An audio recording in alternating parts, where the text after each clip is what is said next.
mali dvoch poslancov VUC Žilina a jedného člena komisie školstva a športu Žilinského samosprávneho kraja. Ja som veľmi rád, že na to stretnutie prijali pozvanie, že sem prišli osobne a že nám mohli povedať nám mladým aj ostatným účastníkom, čo je to ľudské, aké má kompetencie, takisto nám povedali o sebe, aká je ich motivácia, prečo do toho išli. Chápem vás, že aj pri voľbách asi je tá účasť naozaj taká dosť nízka, pretože ľudia nevedia, čo to vlastne tá ľudská je. Čo je to ľudská, tak je to vlastne najvyšší samosprávny celok na Slovensku.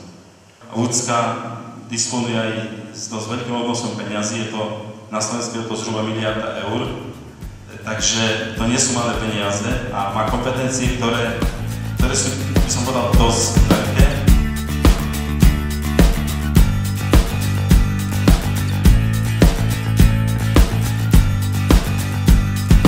Ľudská má záujem o mladých ľudí a hlavne to bude riešiť komisia školstva a športu.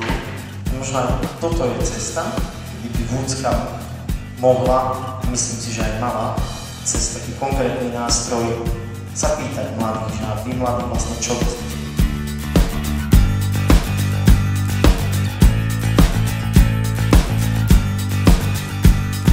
Mládež je tá, ktorá bude ťahať ďalej ten vozík, takže ja by som aj vás vyzval, aby ste sa angažovali v týchto veciach. Samozrejme, keď máte nejaké nápady, možno dneska sme tu preto, aby sme sa trošku spoznali a keď budete mať nejakú myšlienku alebo nejaký nápad, je dobré, možno si sadnúť takto nejak. My sme ako Rada mládeže robili taký prieskum medzi kandidátmi na županov a teda, že čo by mladým ako povedali, odkázali, že čo majú robiť s novými nápadmi, no tak aj terajší župan povedal, že spokojne za ním treba prísť.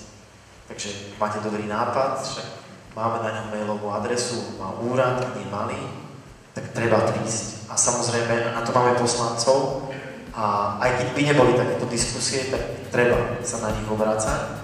A ja tak poviem, že super, že sú a verím teda, že budú aj ďalšie diskusie, kde môžeme povedať svoj názor, že čo si myslíme, čo chceme a že bude aj viacej.